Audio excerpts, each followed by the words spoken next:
Hello, folks. Welcome to another edition of Heavy Hands. I'm your host, Connor Rebush. With me, as always, is Phil. How did I say it? Oh, it was Scottish. Dead Air Mackenzie? McCoynock? Mean. Huh? Cruel. Cruel? Yeah. What do you mean? You Not are full nicknames. All right. Well, Give yourself cool nicknames like Connor the Mike Hogg Rebush. yeah, Connor Mike Hogg Rebush. Welcome to the show where your hosts are sort of mean to each other. They seem to take it in stride, and then suddenly out of nowhere they act like a big fucking baby. We've got a variety of fights to cover today, next week, last week, possibly 2 weeks from now. Really just running the gamut of a span of 3 weeks in the UFC. Coming up, we have Rob Font versus Marlon Chito Vera. Phil is over there just blowing into his microphone. I'm unsure what's happening with this thing, because there's nothing anywhere near the mic, but it's making weird rustling sounds. I apologize to any of our listeners who are getting even more horrific sound effects than they normally get. He apologizes to the listeners. Keep that in mind. Remember to his... Yeah, fuck you. his poor benighted co-host. Rob Font versus Chito Vera. That's our main event coming up. It's on top of a card that, I mean, looking at it now, I feel better about it than I did last week. But it is certainly intensely top heavy, and all of the fights underneath it only feel even remotely valid because you know you get to look forward to a great and meaningful bantamweight main event. It's not a stupendous card.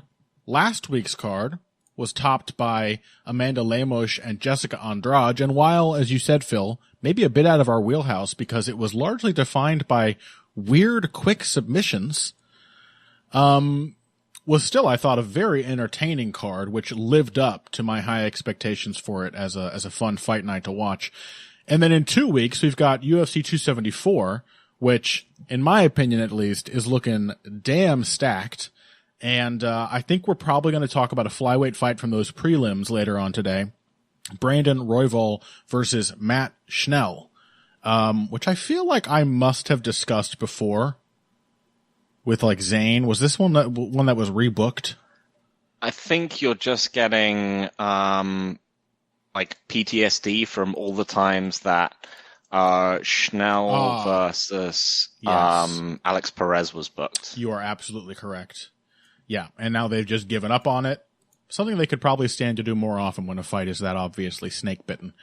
That's a good one. Seems like it might be a redux of my like chess themed analysis of Jack Shore versus Timur Valiev. A crazy aggression versus principles kind of fight. So I'm looking forward to talking about that one. Let's start with Font versus Vera, shall we? Shall we, Phil? Aldo's new sons. That's going right. At it together. Yeah, battling for their father's approval. Rob Font, Chito Vera. Yeah, take it away. So it's been like Vera has honestly been surprising me a bit lately. I didn't pick him to beat Frankie Edgar, which in retrospect was stupid. Sure, and you made me. Frankie Edgar is not looking great nowadays. But he's still, I think Vera has been like overperforming even by the standards of us who are big Marlon Chito Vera fans. I was saying, man, I have a knack for this. When I get really into a fighter for no apparent reason to anyone else, they frequently turn out to be way better than even I expect. Kevin Holland's better than I expected. Look at Bilal Muhammad. Charles Jourdain, best win of his career last week. Chito Vera, the girl Emily Ducote, whom I scouted and got really into during that, even though she was like 7-5. She's an Invicta champ now. I am the underwhelming prospect whisperer. Cheeto Vera is holding the Rebush flag high and proud. He's been doing amazingly well. Yeah, and for someone who can just seem like incoherent violence, he's been winning in super violent ways, but like still competing even in the fights where he should be getting like blown out of the water. I think his sort of his fight against Song Yadong has aged super well.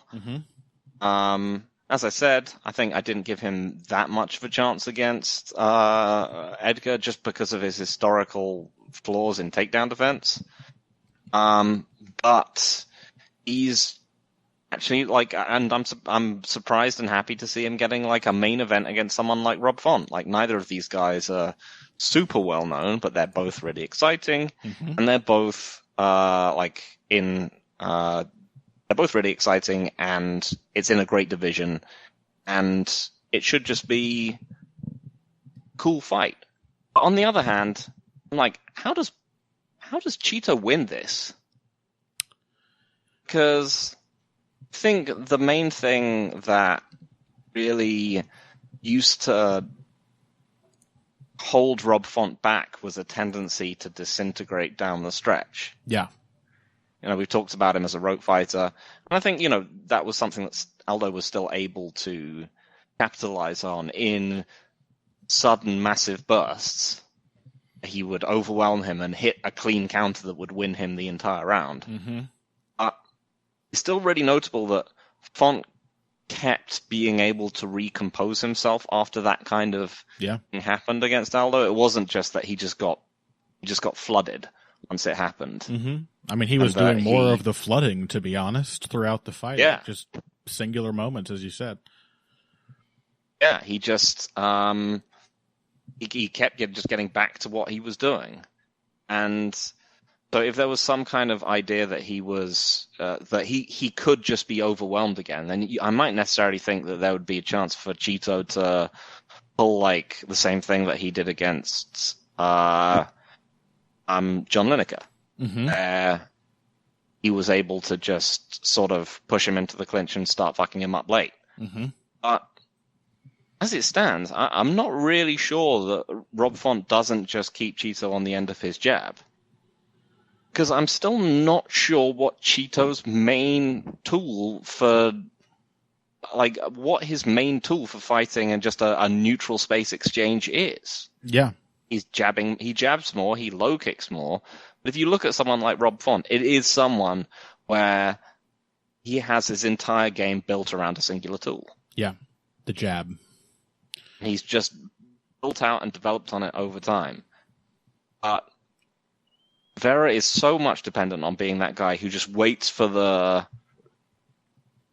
He needs to find a weird way to kind of break through and flood into the fight. And I'm just not sure if that's something that Rob Font's actually that vulnerable to anymore. Well, in a weird way, you could compare that to the dynamic of Font versus Aldo. In a probably much less structured way, but Cheeto is a great tactical fighter. He will pick up on little openings and just exploit them out of nowhere. He's a sort of weird, lanky Yoel Romero type sometimes.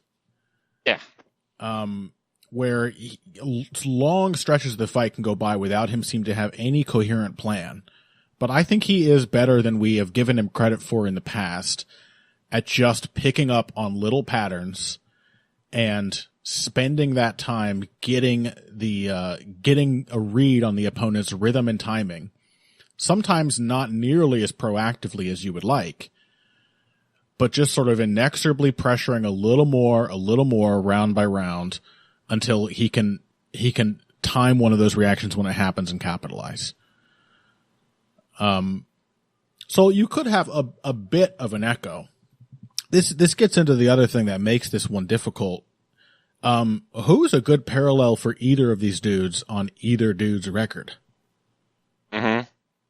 Like, Cheeto Vera I take a look at this fight, and I think I'm probably seeing the same thing you came in seeing, which is that he's gonna kind of mosey forward a little slowly, or possibly just stand in neutral space if Font just stands his ground. I think we could have a lot of just exchanging in the middle of the cage here. And he's going to shell up every time that Font makes him, and then Font is going to have just dozens and dozens of ways to use his jab to get that reaction and then fire around the guard. Right? Like, Font is a great high guard exploiter. Even though we haven't seen, I think, a ton of matchups where that's happened, he even kind of got that sort of fight out of Jose Aldo for long stretches. He will draw at your defensive reactions and then hit you where you're open. Particularly his right hook to the body is a favorite when he gets you to shell up. And yeah, that seems like a pretty good commanding position. And I don't think Cheeto is quite as dangerous as Jose Aldo. Like, we're at best, we're probably looking at a relative equality of power here, although maybe Cheeto is more durable. Has Cheeto ever been knocked down? I still don't think he has. I'm just going to check the official stats. They aren't always 100% accurate on these kinds of things. I've seen examples before where unless it's happened against Jose Aldo, I'm sure that he hasn't. No, Aldo didn't knock him down. He took him down. Yeah. I'm pretty sure he's never been knocked down. According to UFC stats, you would be correct. Was Font ever knocked down before Aldo? Lineker must have done it at some point. Nope, that's another no. Really? 2 dudes who fought John Lineker and did not get knocked down. Wow. Right? They're both historically very durable. So, it's possible, but you're kind of reaching to give Cheeto an advantage in that area either. But then on the other hand, who has Rob Font fought that looks like Cheeto? Largely, he's fought little short dudes. Yeah, that was what I was going to say. Is that's the real physical difference in their people in their list of opponents, is that Cheeto has at least fought a variety of guys in terms of like their pure size. And yeah, Font has mostly just been able to sit behind his jab against people who are smaller than him. Right. And you've got Cheeto, who, yes, he might be vulnerable to the jab. He's also going to have a couple of good responses in his wheelhouse, even if it may take him a round or two to really pick up on them. Notably, I think you asked before, what is Cheeto's consistent range weapon? If we're looking at that Jose Aldo fight of his, it's low kicks. And I wouldn't say they were particularly effective. Low kicks and body kicks, in fact. Cheeto's got a good teep. He's got a good side kick. He'll do oblique kicks to the leg. He'll do round kicks to the leg. He is a very active fighter with his legs. And usually I think that sort of takes the place of what would usually be like for Rob Font, the jab. I don't think he flows off of them nearly as well as Rob Font does the jab, but the benefit is low kicks are an effective counter to the jab. So maybe that's another way for Cheeto to kind of make this uncomfortable and break Rob Font down over the course of the fight. Yeah, I think Font himself is actually also a decent low kicker. It's true. And I mean, that's the thing, is that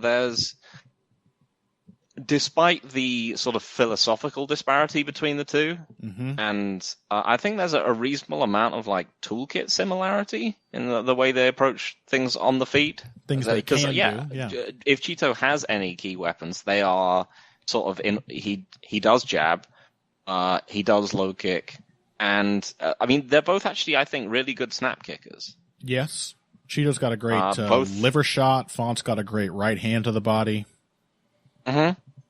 And Font is he's got a really nice front kick and step knee, and Cheeto kind of shares that as well. It's just that Cheeto is just this unrefined, rugged form of it, and Font is the technician. It's sometimes even to his own detriment. Yeah, but I think against both Aldo and against Frankie Edgar. I think Cheeto let himself, as you say, get shelled up and get hit to the body and to the head quite a lot. Yeah. I do think Font can probably hit takedowns as well. I was wondering about that. He usually likes to. Both of these guys tried to take down Jose Aldo, but I'm pretty sure Font was the one who actually had a little success with it. Mm-hmm. Again, I think because it like everything else, it flows so well off his jabs and feints. He's just better at setting up the shots. Cheeto tends to just kind of run into the clinch. Yeah, I mean, I think just the thing that you have to cling to if you're a Cheeto fan is that you just have to like believe in him as an organic adapter. Yeah. That Font is going to run out of ways to build off his jab and is going to get predictable, and Cheeto will be able to clock him with like a left hook. I'm also interested to see if like Cheeto's an increasingly prolific stance switcher nowadays. Mm-hmm. If he just tries to remove the threat of the jab by like just going southpaw, don't think it's necessarily a great idea. I think Font is actually one of the people who I would have more faith in to work his jab-based game on a southpaw. Not enough evidence to be sure, so I do worry about that, but God, I hope so. Yeah. Because Rob Font would be like Jack Hermanson times 1,000. What is Rob Font without his jab now? Yeah. Has he? Yeah, so that's another thing to ask. Has he fought a southpaw? Not many. Let me have a look. If any, actually. I'm going to go ahead and say no. No, like, committed southpaws. Not that Cheeto is a committed southpaw, but he commits to it more than literally anyone else on Font's UFC record. Yeah, I think you're right. I think everyone is orthodox. Yeah. Lineker, Schnell, Douglas Silva de Andrade, Pedro Sergio Munoz, Pettis Almeida, will switch some. Sergio Pettis. But he's Ricky Simone, I can't actually remember, but I'm pretty sure he is. He's orthodox. Marlon Moraes and Cody Garbrandt, yeah, and Joselda. Yeah. Wow. Okay. I'm still going to believe in Rob Font that he's just going to go out there and jab people even if they're southpaw. The thought of him not being so unprepared for that he just gets flummoxed and his jab goes away is so heartbreaking to me that I am going to optimistically hope also that it's not true. Even as the guy who is rooting for Cheeto Vera. I don't want to see that. If Cheeto comes out and just goes lefty and Font's like, what do I do? I'm going to be emotionally devastated. So, yeah, I'm going to also assume that he's tall and he stands funny. Please say it ain't so. I got to assume the jab is still a part of his game because it is his game, and there is absolutely no good reason that your jab should go away against a southpaw. Things might feel a little different. You might have to have done some training to prepare for different counters, different angles, but the jab is still there. It still does all the jab things, and it does a couple of new things that it doesn't normally do quite as well in orthodox fights. So please, Rob, I know you're listening. Do not abandon the jab. I think the larger point is that even if Cheeto does go southpaw, Rob Font doesn't even have to feel like the jab is there as an easy target. The main function of it in this fight is going to be creating that opening for takedowns and for strikes to other targets or around the guard. And yeah, I'm going to lean Font here on work rate. I think he's going to have a very strong advantage early.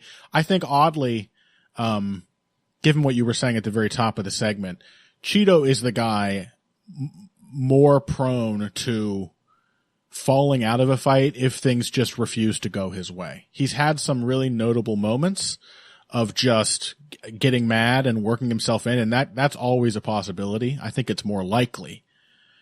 But if it's a fight where somebody seems to just be neutralizing him and not allowing him to get anything off, he is also for his entire career been a dude who just gets frustrated. Either he like powers up with rage or he just gets mad and stops fighting well. And we've seen both. Yep. Font, well, let's be fair, not for a while. Not for a while. True. I mean, the main sort of MMA math kind of thing to take away is just that Rob Font had a really hard fight with Jose Aldo where he lost it based on a few key exchanges. Yeah. And Cheeto just got 30-27. Yeah. Like there wasn't any doubt. No one was like, "Oh yeah, he was winning this," and then suddenly something happened. Right. No, he was just consistently losing it. If anything like that had happened, it would have had to have happened going the other way. It would have had to be Cheeto suddenly pulling something out. Yeah, there's a I did having just rewatched it. There is a moment after the first round where Bisping and DC like see the stats, and they're like Cheeto Vera 33, Jose Aldo 13. I guess that was a close round. Yeah. Which here we go. This will be my first of 2 chess references this episode. This also happens in chess commentary, where they'll be watching and you have these great grandmasters and shit analyzing a game, and then they see the evaluation bar do a big swing, and they're like, "Oh, I guess that was bad," but they clearly don't know how because they're not the computer. There's something about advanced analytics that people just there's an impulse to assume it must be right, but is it right in a human way that actually makes sense to the people in the fight? No. Jose Aldo landed all the best shots in the first round, and everything Cheeto landed was like truly a glancing or ineffectual low kick. Yep. So yeah, I side with that analysis. Not a close fight. Font's fight with Aldo was close. Is that just straight up MMA math? Yes. But this is the fight to determine who gets to be Jose Aldo Jr. Wow. That is good. Did you just come up with that? Yeah. I don't know. Jose Aldo the third, I guess. No. Junior is better. Yeah. So yeah, but I just think Font's work great. I have faith in him as a 5-round fighter to just stick to what he does. I am curious to see what happens, because I do assume he's going to set up a takedown at some point. And I'm very curious to see. Font's never been submitted or even really in trouble on the ground. I think if he does get into trouble, he probably just will disengage. But Cheeto's probably one of the most dangerous dudes in the division actually fighting off his back. So I'm curious. But I'm going to pick Rob Font. Yeah, I mean, they're both not. I mean, again, they're both sort of quite similar in that strange way, in that they're both like really able scrambling grapplers. They're both very difficult to actually keep down. Neither one has like super bulletproof takedown defense. Mm-hmm.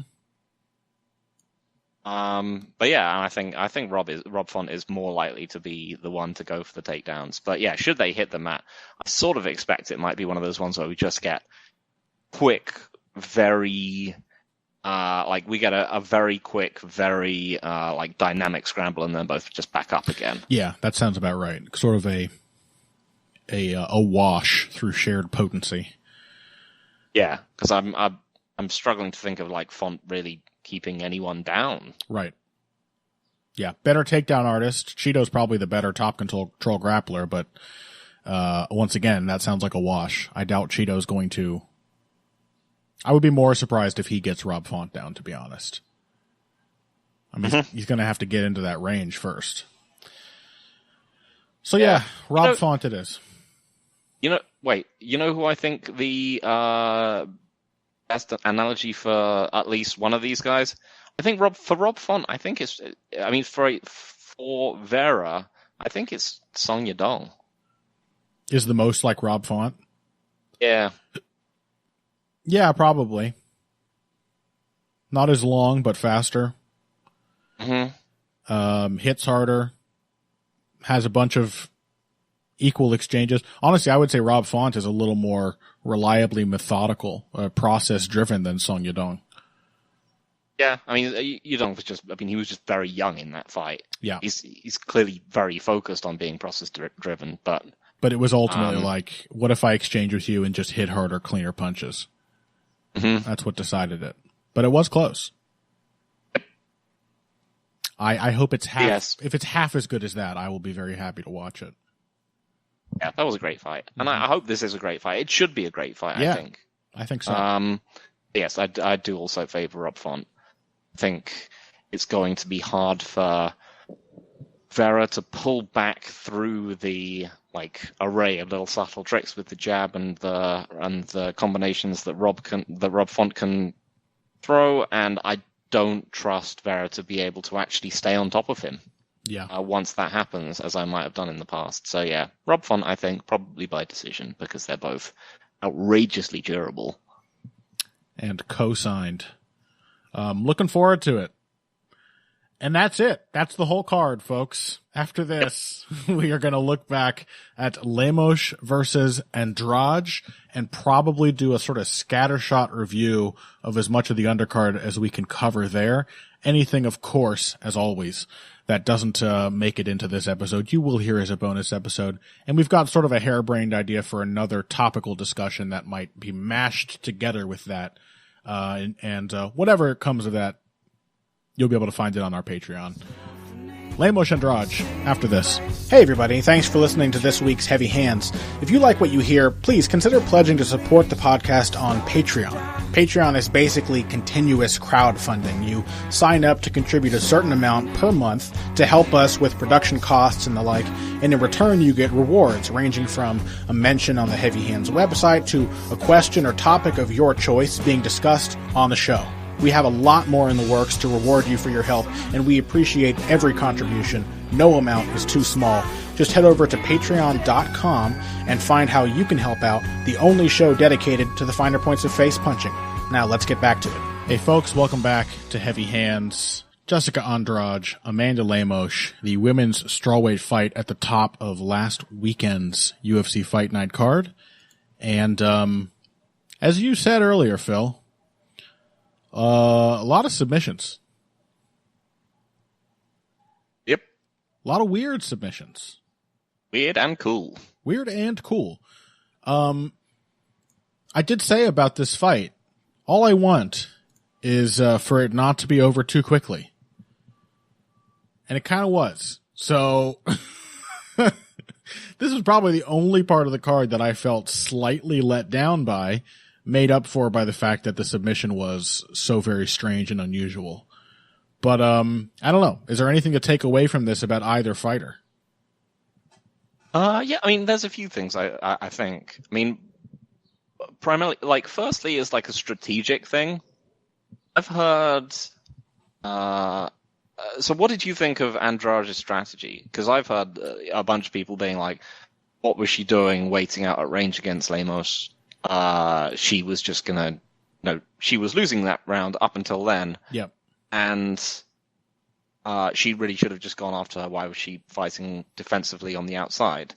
And I actually I thought her strategy was fine. I mean, particularly, in light of the fact that she showed that she could annihilate Lemos once she got her hands on her. But I think for a 5-round fight against a massive puncher, I don't think it was bad at all to actually have a conservative approach. And Andrade is also, if she can get her game working, pretty difficult to win rounds against, because she's got infinite cardio and almost infinite durability, and is hugely strong and can really go for it. So yeah, I mean, that was the first thing, is that I think that the criticism of some of the criticism of Andrade that I heard after the fight, I thought was actually pretty unwarranted, especially for a 5-rounder. Maybe if it was a 3-rounder, you might have been like, yeah, you need that round. But I thought it was a reasonably mature approach. Maybe I'm just saying that in hindsight. What did you think? Yeah, I mean, my hesitation about that would simply be that I liked the kind of work Lemos was doing. Specifically the low kicks. My concern for Andrade's approach would be that she might accrue enough attritional damage there that it would hamper her ability to build up as the fight went on. I would also add that, of course, we've never known Jessica Andrade to be a fighter who needs to bide her time in order to sustain her fast pace down the stretch. But if she was thinking, I want to get a little timing here, and I want to give her a chance to burn off some of that fresh first round power, you know, knowing what we know about like the beginning of her fight with Weili Zhang, which we referenced last week. Or indeed the beginning of her, I think both her fights with Rosa Namajunas. I think actually no, she didn't get hurt that bad in the second fight, but in the first one she did. Yes. Yeah, and in the second fight she came in looking much more defensively aware, seemingly adjusting to that she didn't want to just soak up tons of damage in round one. So, you know, I think if Lemos had not been targeting so many of the right targets, I probably would have been like, this makes perfect sense. As it is, yeah, I think still probably a worthwhile gambit. I certainly didn't think she looked particularly good. You know, like she was. I didn't think she looked particularly good against Namajunas when she did that either. But you know, she was definitely getting hit with the harder, cleaner shots. Her leg was being hit really, really hard. But yeah, given that she also apparently seemed to just want to pick her moment to just rush into the clinch. And given how well that worked, probably not a bad strategy at all. Yep. I mean, the other thing I just found myself thinking after this fight is that, like, is Jessica Andrade just the greatest hoss of all time? It's like pound for pound for her weight class. I cannot think of anyone else who is just more of a consistent Hoss. Like Hoss, just like a giant physical strength beast. Yeah, I mean, she's not even giant. She's a little fire hydrant. Yeah. But, you know, it's one thing to hit, if she was hitting, like, a crazy power submission on, like, some noodle fighter that she was up against. You know, if she did that to, like, right, Roxy or something, it would just be like, oh yeah, fair enough. That makes sense. Lemos is huge and powerful, and I mean, admittedly, didn't look like she knew how to defend an arm triangle, really, but that is still absolutely insane. Just on physicality alone, I mean, you can. That's often the kind of thing you can defend badly and still just wiggle your way out of it somehow. And no. Yeah, something to do with Andrade is like her physiology too, that she's just got these like short little stumpy arms. And this like thick neck. I think once she clamped onto it, there was just absolutely no room for Lemos to spin out. But yeah, probably. I mean, it maybe says something about the division she's in as well. In fact, I think it definitely does. But in terms of somebody who gets by so much on just sheer physicality, yeah, she's probably the best hoss of all time. A venerable title. I cannot think of, like, who else would it be? Like Brock Lesnar? Yeah, and it can't be Brock Lesnar. Mm-hmm. I don't think he's I mean, you know. Well, honestly, I was going to say he was champ, but he also then just got, like, kind of smushed. Which, like, also happened to Andrade after she won the title. So, yeah, it's Andrade. That works for me. Yeah, I'm always, like, it's just a thing, man. I'm always super impressed whenever someone gets a crazy strength submission on someone that I know is, in fact, incredibly physically strong. Mm-hmm. Like, going all the way back to, like, when Rick Story arm triangled Brian Foster. Mm. Like, Brian Foster was himself someone who would just throw people around and smash them into the floor and was just, sort of the Jessica Andrade of the welterweight division back in the day. Mm-hmm. And yeah, Rick Story strangling him from the guard, I think, with an arm triangle. I was just like, man, Rick Story must be strong as shit. Mm-hmm. So yeah, this is another one of those ones. And that's pretty much it, I think. All you can really say. Lemos didn't look like she knew how to defend an arm triangle, but it really shouldn't have mattered. But holy shit, Jessica Andrade is just a physical force. Standing arm triangle. Who's the last person to even get one of those in a major promotion? The last one I can think it was of. Jessica I. That's what I was going to say, yeah. Yeah, over Zoila Frausto. Yep. Yeah. It was in Bellator, not Invicta, right? Yeah, I think so. Yeah. Which I think is much less impressive, like just on a like physical specimen level. Yeah, freaky. Maybe not the result I was looking for, but it's hard to really complain about it. It was weird and crushing and pretty cool. Certainly got a hell of a highlight reel. Yeah. All right, let's just go ahead and run down this card then, see what else we have to talk about. I'm going to start off. I'm going to jump past our co-main event here because I have something more to say about the next one, which is Macy Barber versus Montana De La Rosa. Barber being given I liked this matchup, still viewing her as a prospect. I'm glad to see they didn't just give her like another monster where it was just going to be a close call the whole time. She's been given a slight step back, and I thought she did remarkably well with it. She's training with Team Alpha Male now. Yeah, I think the good thing that they did here was they booked her like she was coming off a loss. Yeah. Because she should have been. It was just a robbery. Yeah. And it was like 3 fights in a row just like that, pretty much. Mm-hmm. So yeah, I think this was a very reasonable booking for her. She's not lost any of the confidence whatever has happened in her recent fights, which is a good sign. I mean, we knew basically since her fight with JJ Aldrich, like, oh, she's incredibly tough and determined. She's not easy to put off. We know that from her recent fights as well. This is one where we got to see that not in the context of a grueling comeback, which I appreciated. Difficult to say whether her camp change, although I think it was obviously necessary, that she needed to be working with better fighters and better coaches. I don't know that Team Alpha Male is like the number one pick for technical improvement necessarily, although I will give, as I did on the Vivisection last week, I will give Uriah Faber some rare credit for at least being humble enough that as long as you don't do it under his roof and try to sell peanut butter to his fighters, he will allow people on his team to train elsewhere with other coaches.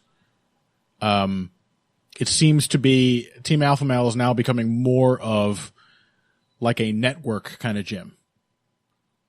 Which does make sense. Yeah, it makes perfect sense. It really should be like a strength and conditioning and wrestling center. Yeah, this is where you get your mat time. This is where you get your supplements and your conditioning. Because you have to do one. You have to do one or the other. You either have to hire a dedicated striking coach, in which case you can't get mad if he then has some measure of authority, or you have to just let people go and train elsewhere. Yeah. Parts of their game. You can't keep being like, oh, Justin Buckles is going to make you a great striker. Mm-hmm. You know, that wasn't working out. So, who knows what will happen. I don't think we yet have seen a ton of technical improvement out of Barber, but I did like her approach to this fight, and I found it weirdly compelling given that it was almost entirely a clinch grind. Yeah, you are a weird guy. I am a weird guy. Thank you. Not typically the kind of fight that you would get immensely excited by. But I liked a lot of Barber's tactics here, and I liked that her approach was basically entirely around here's an opponent that I think I can out muscle, that I think I can tie up and make uncomfortable, and I'm going to approach this in such a way that I'm just keeping pressure on her nonstop the entire time. And I think that was a very good call. Again, a chance to see Macy Barber doing the things she does well, outside the context of just a fight that is like for 12 minutes straight, completely crushing for her. So to point out a couple of things that I liked, great use of the underhook. DC was all over this. Again, DC with Bisping, much, much, much better as a commentator. I maintain that. than he is when he's doing the Joe Rogan podcast UFC pay-per-view edition. He was all over the pummeling and underhook battle in this fight, and it was really important. I thought Barber did a great job of swimming her arm through. There were many, many reversals of both fighters spinning one another's back onto the cage and then reversing again and then again. Barber was perfectly happy to fight that battle. Ultimately, I think she had the better adjustments. She got more time controlling De La Rosa, but more importantly was how well she worked from those positions. The one thing I was not impressed by were her takedown attempts. I think this is a thing that will undoubtedly improve, whether or not she intends it to, just by being an alpha male. She's got to get better at wrestling, just by sheer osmosis. But as messy as those were, I did like her clinch striking quite a bit.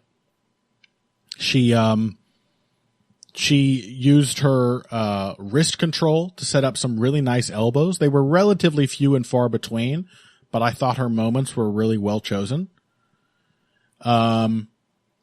She also did one of my favorite, old school dirty boxing moves, which I recall talking about back when, John Jones did it, I think, to Glover Teixeira, where she would have an overhook and then reach across to control the opposite wrist, essentially using one arm to get a sort of a 1-on-2 control, if you will.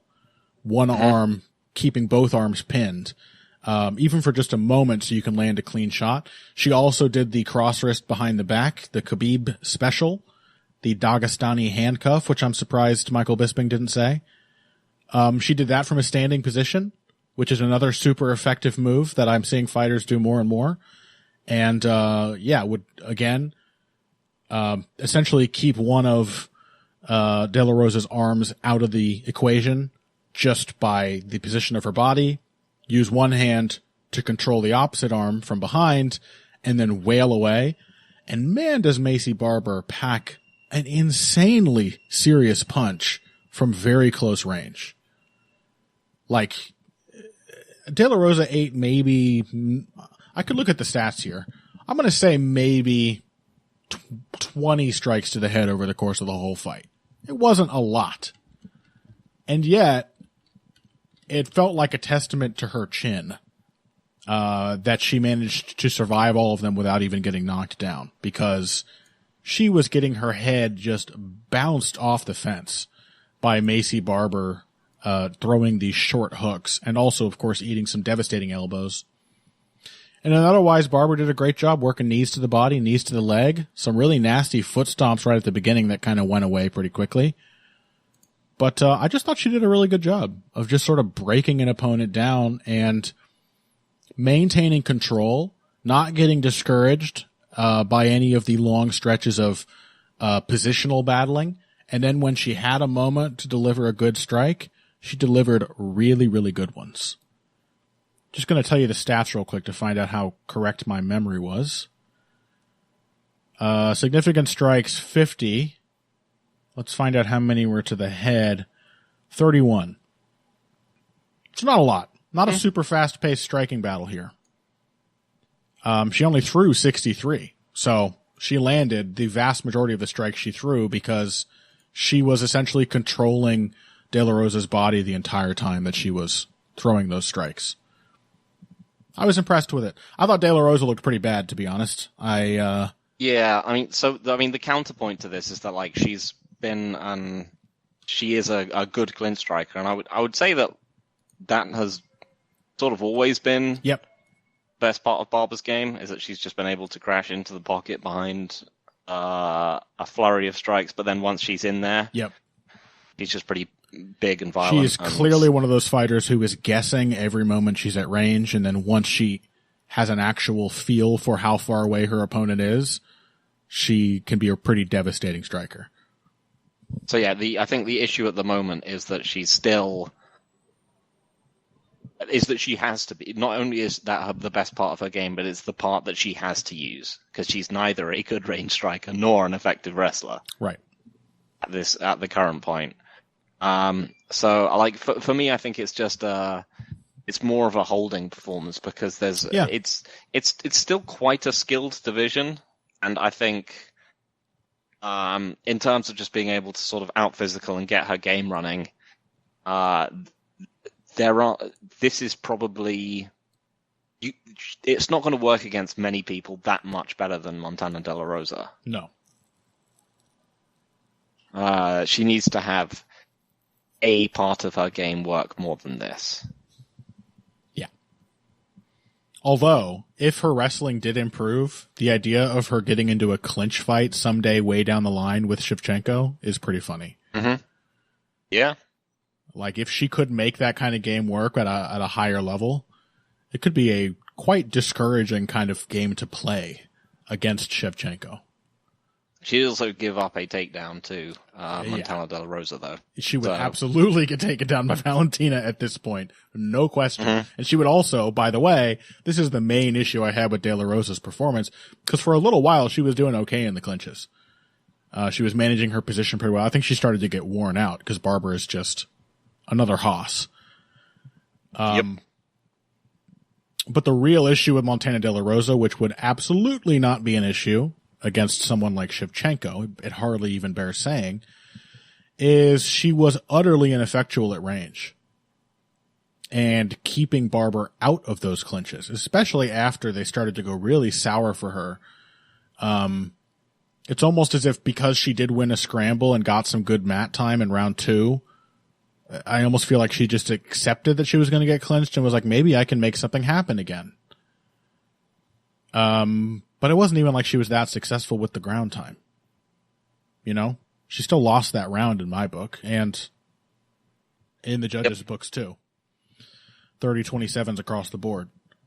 So what I really think Montana De La Rosa needed to do here was to, I'm going to shock our listeners with this. Jab. Jab would have been good. I believe they did plan to do this. But right out of the gate, Barber just charged her, and then I think she was just like, "Oh, that's the fight we've got," and I think it just drove her mind blank. I guess, yeah. You know what you do if someone charges you? Jab. Let them charge. Jab. But then if it's Macy Barber, and you're Montana De La Rosa, she probably just runs through your jab, flailing at you, and then you're stuck in the clinch. Jab and move your feet. You're asking a lot. I know. Again, I know it's a lot. Montana De La Rosa. I know it's a lot for Montana De La Rosa. It's a lot for many MMA fighters, but the point is, it shouldn't be. It's a jab. Mm-hmm. You should be good at it. You should have it. It should have at least 5 different functions in your striking arsenal, because that's what a jab does. That's why everyone talks about it. That's why I talk about it non-fucking stop, because it's the jab. Te-jab, Phil. You remember that meme from early, Sherdog days? I do, and I don't want to. Yeah. No rage-faced comics references or whatever in Heavy Hands. Yeah. Quick! Shodan Vanata. 4 people come at us for being incredibly dated again. I've got one question for Montana De La Rosa. Can I has to jab, please? Oh no, Jesus. But really, that's it wouldn't have taken a great amount of imagination to make this fight a lot more difficult. Look at what JJ Aldrich did to her. Basic punches and moving your feet. You just gotta have these fundamental ideas and weapons in your arsenal. And so, yes, I agree with you, by the way. It was a holding sort of performance from Macy Barber. I liked seeing her get back on the winning track, being reminded of stuff that she does well. Again, technically she was still on the winning track. It's just that no one seems to have bought it, including the UFC. This is an uncontestable win. And I take it as a good sign just on the pure, probably baseless optimism that the things she did in this fight, which, by the way, I also like that she was, from the outset, super determined to just do this. She didn't fuck around with other ideas. She didn't flail around at range. She didn't give Montana De La Rosa time to invent the jab. You know what I mean? If you're if your argument that De La Rosa was put off of that approach is correct, which I suspect it is, then some credit still has to go to Barber for being like, I'm going to run in there and grab her. Works for Jessica Andrade. Why not just get in there and hold on to somebody? And I hope that means that refocusing means that she will get time to improve around that strength with Team Alpha Male. And if her wrestling gets a little better than it was here, just a little, then just barging into the clinch could be a long-term effective strategy for her. She can get some takedowns and get on top of people because she is also a devastating striker from top position, just like she is in the clinch.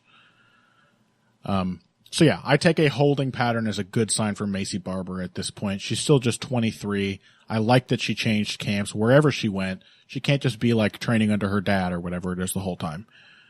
So yeah, I liked it. Some cool stuff in the clinch. All right. That's it then. Let's take a break. When we come back, Brandon Royval, Matt Schnell, and that's all after this. Financial support is fantastic, but there are other, even easier ways to support Heavy Hands. Perhaps the best is by spreading the word. We know our fan base. You're all cool, popular people with serious social media presences. You're tastemakers and trendsetters. Okay, there are one or two of you that don't fit that description. You know who you are, but no matter what, you can always help us out by telling folks about the show. You can also give us a positive rating and review on iTunes and Stitcher, things like that. We rely on word of mouth and positive feedback to grow and improve, so thank you very much for your time and your help. Now, back to the show. What?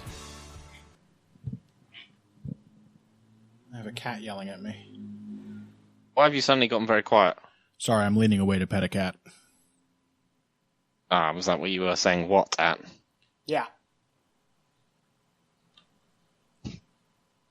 Where's my cat? I wonder if he's still terrorizing the neighborhood. I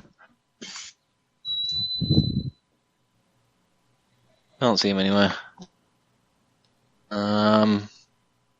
Yeah, I did have to retrieve him from a neighbor's garden the other day. And yeah, back when I first brought him to but like a bit after that, I kept, he would keep coming back with scratches on him, and he was a pretty small cat. I'll just be like, these fucking Islington, these cats bullying my little, half-grown semi-kitten cat. What are they doing? But he was probably out there, picking fights? Yeah, I think in retrospect. I saw the people, and they were like, normally when you see people and they've seen your cat around, you kind of expect them to be like, oh yeah, he's so cute, what a handsome cat kind of thing. But they were quite kind of slightly guarded. They were like, yes, well, you see, Sam was in Hector's biggest rival. It's like Sam was in our garden, and they don't get along very well, do they? No. Sam had to go to the vet after one of his fights with Hector, and I was like, oh.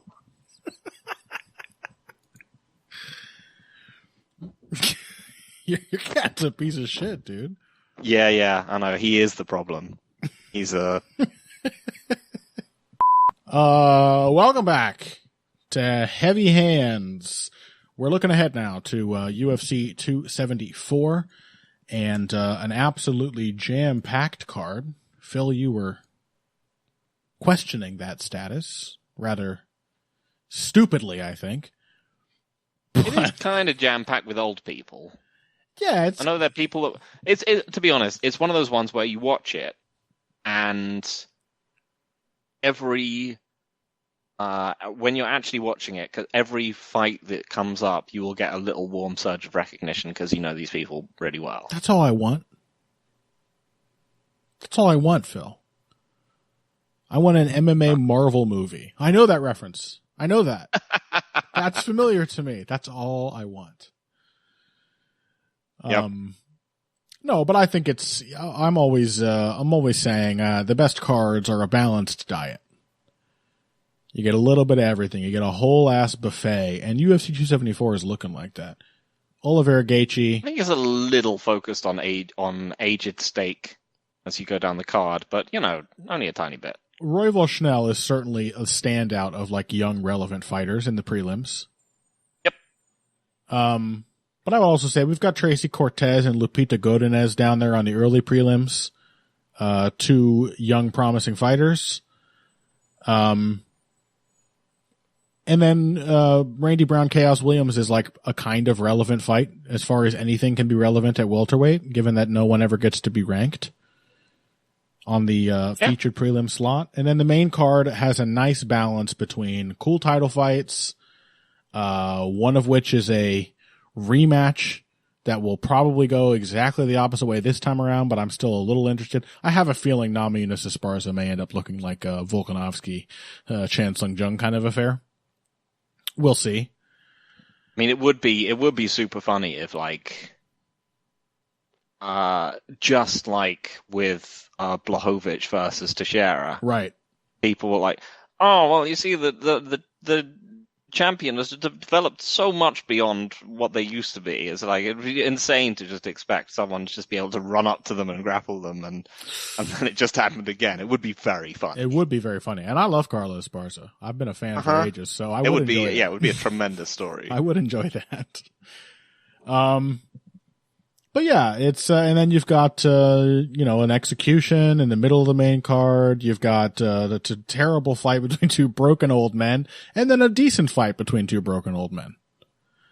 So I'm okay with it. Anyway, we're gonna have so much of it to cover, for better and for worse. Next week, we decided to slot in Brandon Royval versus Matt Schnell, a genuinely compelling flyweight match from the prelims to this episode. And now we've already spent like 8 minutes just waffling about it. So tell me about the fight, Phil. So as we were sort of saying beforehand, both of these guys have kind of lost to Rogerio Bontorin. Royval only kind of, and Schnell quite convincingly. Although both in competitive fights. Mm-hmm. Schnell's fight with Bontorin was very much like Font Aldo, where he was doing perfectly good work. It just didn't matter because clearly the best shots were Bontorin's. That is almost all Matt Schnell fights. Yeah. Apart from like Rob Font, who just obliterated him. Yeah, fair enough. Brandon Royval's fight was less characteristically Brandon Royval. It was a new man who, he didn't even get as dreadfully capital T technical as we had feared. He actually looked like he had some good ideas about how to make his style a little more mature. But it was a very close fight that truly could have gone either way. So not a convincing win, in my book. Mm-hmm. But not a bad look.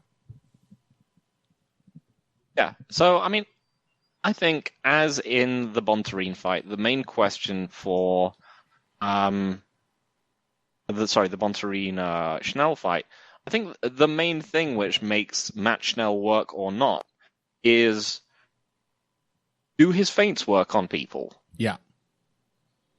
Even aside from just the basic calculus of, is Matt Schnell going to get clocked at some point in the fight? Yeah. Which, to be fair to him, he doesn't tend to just get slept anymore.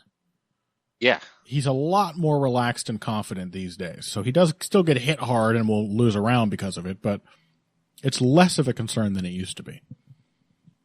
And you know what? I actually think Brandon Royval will be vulnerable to Matt Schnell's feints. This version of Brandon Royval, probably.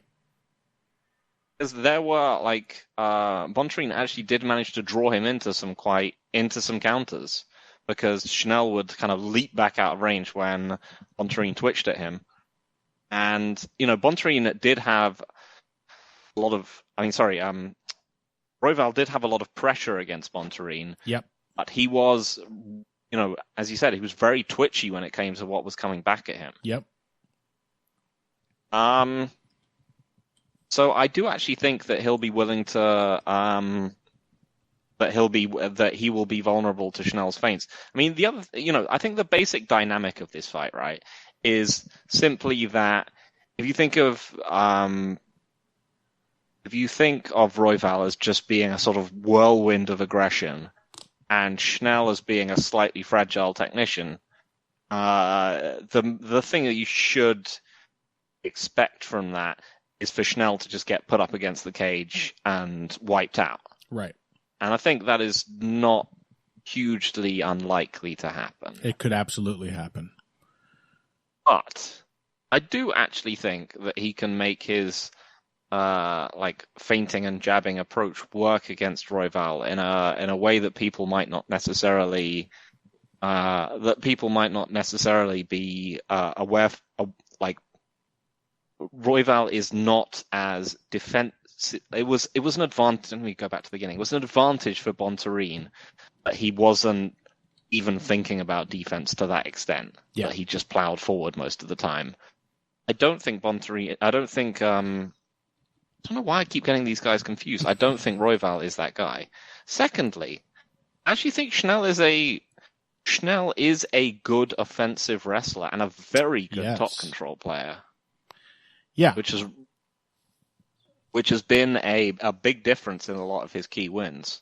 And I don't know if Royval's going to stop his takedowns. And Royval is, as we know, primarily relies on just being able to scramble out of grounded positions with crazy stuff. Yeah. So I mean, I think it seems like a really obvious pick for Brandon Royval, and I think that's probably the smart pick. But you know what? I think I'm actually going to pick Max Schnell. Well, you steal my thunder, which also, by the way, means definitely we're wrong. Oh shit! Yeah. Oh no, It's no, over. not both of us. It's No, over. Connor, It's over. no. Look, I'm with you in that. I think if I were confident that this was classic Royval, I would just pick him to weather whatever Schnell threw at him, and probably crush him. Although even then, there's some room for the kind of dynamic I described at the top of the show: principles versus insanity, where Schnell is just a really, oh my God, cat. Schnell is just a really consistent, clean, straight puncher, good footwork, good jabs, good feints, very quick-handed. And, but really it will be about his technique, being able to just penetrate the sort of noise of Royval's striking. The thing is, Royval made a good move in dialing back his aggression and not just running into Bontarine. Although the reason I did give Bontarine the decision on my meaningless cards there was because I thought he just had the better shots. It resulted in rounds where so little actually landed clean that when Bontarine would land one thunderous punch that clearly affected Royval, I was like, okay, that's it. He won the round. I'll give him credit for having an idea of focusing more on attritive strikes and not just running into harm's way. But as you said, I agree, it made him a much twitchier, much less overwhelming fighter, where he seemed like he was just standing next to the driver's seat the whole time, despite the fact that he was getting to pressure and that Bontarine's back was to the cage and Bontarine was essentially just waiting on him, sort of by just no-selling a lot of the activity that Royval was putting at him. Bontarine was able to kind of just, weather that imaginary storm without too much difficulty, and was able to counter him both with takedowns and with a couple of really impactful punches. So I'm not super confident in Schnell's wrestling being a decisive factor, but I think it could be a great idea. Royval is not a great defensive wrestler at all, and Schnell is a terror on the ground. I think that could be a really good move. But I'm a little more interested in what you were talking about with the feints and just the straight punching and the footwork. And you have to consider that this is Royval fighting a long, tall guy, which was not the case against Bontarine. Given that he was so determined to just bank time controlling the cage, he could do that relatively safely because he was really only in danger of anything happening to him when he did engage. But that isn't what it's like fighting Matt Schnell. I'm going to check their numbers here. Schnell's 5'8", 72.5-inch wingspan. Brandon Royval, 5'9", 68-inch wingspan. So more or less. I also like the fact that we're asked to break down two fights between like technician versus wild man at the top and bottom of the sort of bracketing the show today, and then we both just pontificate on it for a while, and then we're like, I think technician will win based on his clean technique, which goes to show you the biases of our show, even though I'm sure Brandon Royval is quite a sizable favourite for Matt Schnell, and probably justifiably so. Probably, actually. Let me check, just out of curiosity. What are the odds? This will only, by the way, deepen the grip my heels have on this ground. I know, the Dana White approach to things. You're trying to make me not do something? Well, I'm going to do it more.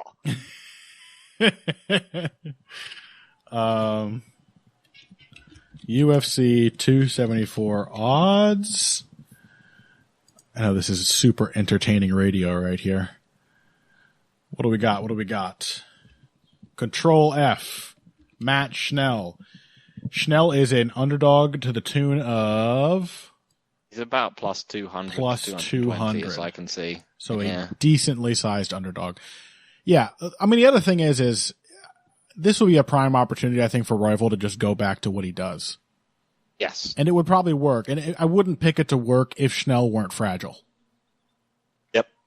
Otherwise, I would be leaning much more in the direction I leaned for sure Valiev, which was a wonderful validation of my technician bias. But the fact that Royval has dialed that down, even if it wasn't as bad as I expected for a guy who suddenly becomes technical, it still wasn't really great. And it was him giving up that overwhelming tendency he had, the kind of style that allowed him to just break through Kai Kara France no matter what he hit him with. It turned him into a guy who's just going to have a super duper close fight with an opponent who really only does like 5 impactful things at most in the entire fight. All this activity for just a razor thin decision that could go either way. And Schnell's just way higher output.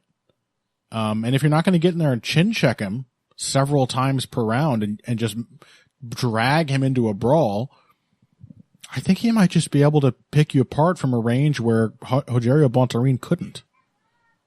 So, yeah, I'm taking Schnell for that reason. Probably wrong, but I think I've made a good... I can't believe we both did it.